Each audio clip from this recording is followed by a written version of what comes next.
ശത്രുക്കൾ ജാഗ്രത. ആകാശത്തും കടലിലും വെച്ച് തന്നെ നിങ്ങളെ തീർക്കാൻ ഇന്ത്യ അതിശക്തമായ പോരാളികളെ തയ്യാറാക്കുകയാണ്. രാജ്യത്തിന്റെ ആകാശം കാക്കാനായി 114 റഫാൽ യുദ്ധവിമാനങ്ങളും കടൽ കാക്കാൻ 26 പൊസൈഡൻ 8I വിമാനങ്ങളും അണിനിരക്കും. പാകിസ്ഥാന്റെയും ചൈനയുടെയും നെഞ്ചിടിപ്പേറ്റുന്ന വമ്പന്മാരാണ് ഇത് രണ്ടും. റഫാലും പൊസൈഡനും എന്താണ്?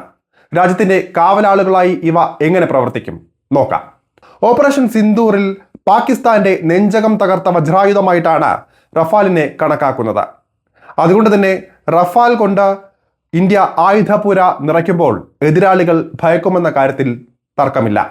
പഴയ സോവിയറ്റ് കാലഘട്ടത്തിലെ മിഗ് വിമാനങ്ങൾ ഡീകമ്മീഷൻ ചെയ്തതോടെ ഉണ്ടാകാൻ പോകുന്ന ഈ കുറവ് നികത്താൻ ലോകത്തിലെ തന്നെ ഏറ്റവും മികച്ച 4.5 ജനറേഷൻ മൾട്ടി റോൾ യുദ്ധവിമാനമായ റഫാൽ എത്തുന്നതോടെ സാധിക്കും.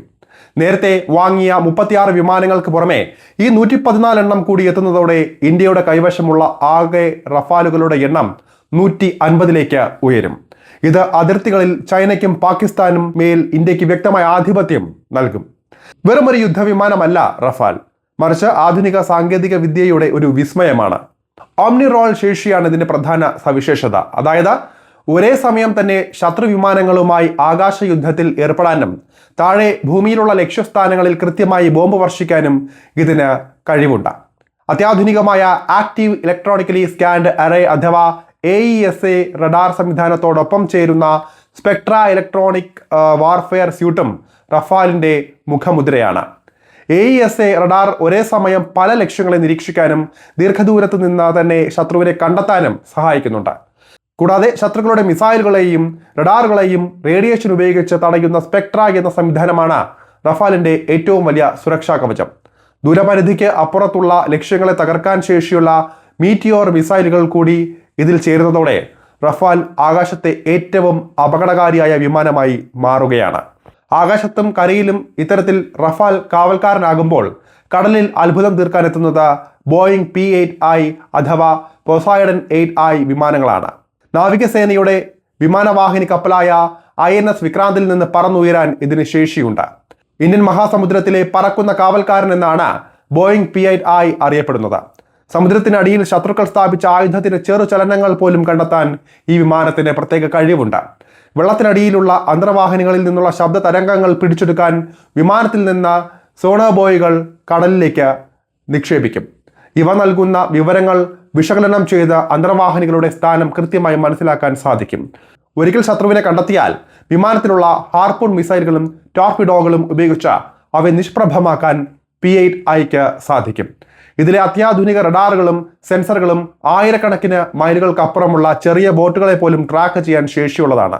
ഇത് ഇന്ത്യയുടെ തീരസംരക്ഷണത്തിന് വ്യക്തമായ ആധിപത്യവും നൽകുന്നുണ്ട്.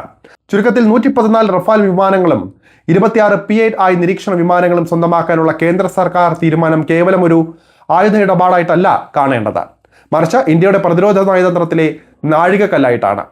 അതിർത്തികളിലെ വെല്ലുവിളികൾ വർദ്ധിച്ചു വരുന്ന ഈ സാഹചര്യത്തിൽ രാജ്യത്തിന്റെ പ്രതിരോധ കരുത്ത് ഉയർത്തുന്നതിനും ആധിപത്യം സ്ഥാപിക്കുന്നതിനും ഈ നീക്കം അത്യാവശ്യമാണ്. അത്യാധുനിക ആയുധങ്ങൾ എത്രത്തോളം പ്രധാനമാണെന്ന് അറിയാൻ യുദ്ധസമാന സാഹചര്യങ്ങൾ വേണ്ടിവരും. ഈ അടുത്ത് തന്നെ ആ സാഹചര്യത്തിലൂടെ നാം കടന്നു പോയിട്ടുള്ളതുമാണ്. അന്ന് പാകിസ്ഥാന്റെ വെല്ലുവിളികളെ ആകാശത്ത് വെച്ച് തന്നെ തീർത്തു കളയാൻ ഇന്ത്യയെ സഹായിച്ചത് റഫാൽ അടക്കമുള്ള പ്രതിരോധ കവചങ്ങളാണ്. അതുകൊണ്ട് തന്നെയാണ് രാജ്യത്തിന്റെ വലിയ കരുതൽ പ്രതിരോധ മേഖല അർഹിക്കുന്നതും.